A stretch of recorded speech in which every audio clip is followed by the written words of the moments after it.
if for you to win, you have to let your customers die, something with your incentives is wrong. With the recent assassination of the insurance CEO in New York, it is no surprise that he has received no sympathy from the general public. While obviously the act in itself was wrong, you can't be surprised with the way people react after the way you have treated them. JFK said, "Those who make peaceful revolution impossible will make violent revolution inevitable." And a system where it is completely legal and often encouraged to kill off your customers through denying claims and making it as impossible as possible for people to get the coverage that they paid for. What do you think people are going to do? At some point, someone is going to break. The fact that these industries are even allowed to be for profit is absurd, because the literal life essence of a human being is in complete contradiction with their motives. For you to earn more money, you need to kill people off so they can never make a claim against the policy they paid for.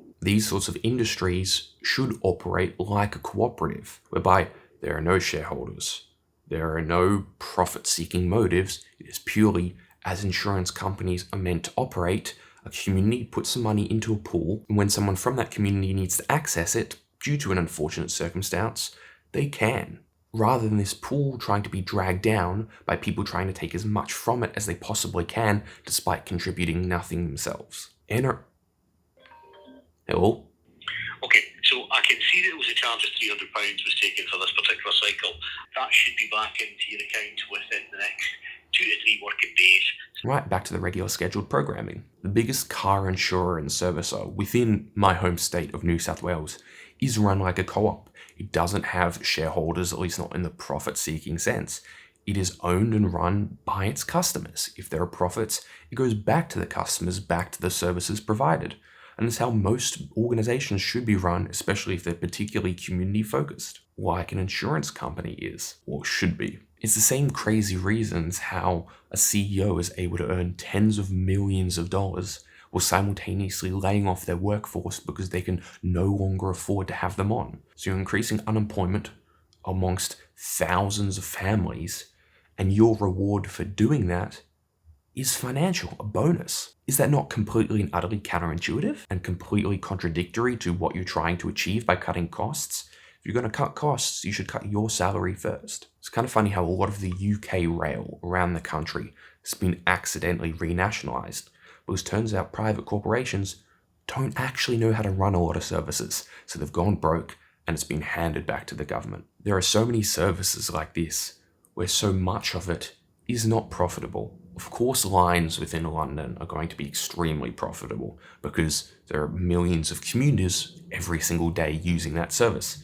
But then there are going to be routes that absolutely need to be run, but are never going to make money because there's just not enough people there, not enough critical mass. Or at least they would not be able to run the lines at the volume they need to. In the sense, maybe they could be profitable if they only run the route twice a day, but you can't have a route only running twice a day if it's a decently populated centre. So rather than running them 5 times a day, all of a sudden you're running at a loss. So these sorts of routes just have to be run by the government. I know the UK tried to subsidise that by giving one company like a Euston line, so it's hugely profitable, while also having to run a less profitable line to counteract. But it's just not enough. And especially if they're trying to draw profits from that, you've got even less money to work with rather than all the financing staying within the system. I believe organisations like Australia Post, while they're still owned by the government, they're basically told to run like a profitable company, which is probably the best way to do a lot of things, because then they're still focused on, maintaining efficiency and running properly. But once again, the money stays with the taxpayer. And there are some private organizations that are run well. I remember hearing Hank Green talk about how he would speak to people behind YouTube and they're like to him, "But you see that we're trying to do the right thing, right?" And he's like, "Yeah, I do. But I don't know who the next guy is. Who's the person who's going to take your job once you're retired, once you step down? What happens if market forces change and you're forced to make difficult decisions? I don't trust that those will be in the benefit of the community because I don't know what those circumstances will be." And too often you see organizations that claim to do well and then all of a sudden things change, different motives come about, and all of those previously good ethics and morals completely disintegrate. You also have things like mining companies is another example, where for them to be more and more profitable, they have to obey less and less regulations, less environmental regulations, less worker regulations, resulting in the numerous disasters we have seen around the world. And while it may not be entirely malicious, you just start undercutting the system, you start having less checks, you start caring less about the environmental regulations, you start listening to less stakeholders, you start trying to rush through these processes without hearing everybody out, because you have the profit motive in mind, shareholders to appease. Mistakes happen, and those mistakes are a direct consequence of your actions. But they also don't care, because they are never punished, and when they are, it is a slap on the wrist, compared to the absolute devastation that they have caused. Just want to jump in here and say that I would love to hear in the comments down below your favorite protest that you have ever heard of that has caused the most hilarious disruption or pain point to a larger organization or government. Take creative liberties, whatever you interpret that as, but I would love to hear it down in the comments. Right, back to the video. Like how the McKinsey consulting company in the US was fined $650 million in regards to them fueling the opioid epidemic and the whole drug crisis that they had for decades and decades and still see the effects of. And the people who made those original decisions back in the day, they're gone. They're not affected by it. They're living in a nice retirement with their penthouse, and then everyone else is forced to suffer the consequences.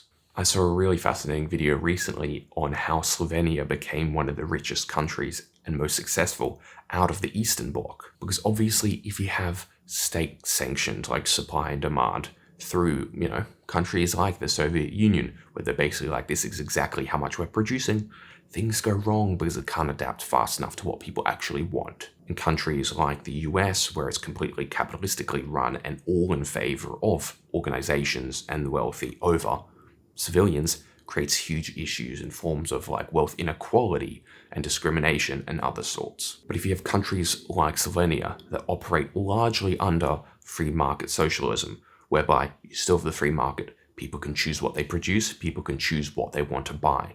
It's the exact same, except for the key difference where the wealthy don't keep all the profits despite doing none of the work. Moving money from one bank account into another shouldn't give you more of the wealth than the people who actually put in their blood, sweat and tears into producing whatever that product is. So you have a system whereby everyone who is involved in the production process gets a proportional share of the results. If the factory does well, great, you do well. And it also still incentivizes entrepreneurship. It doesn't destroy innovation because you still maintain a direct incentive to do well.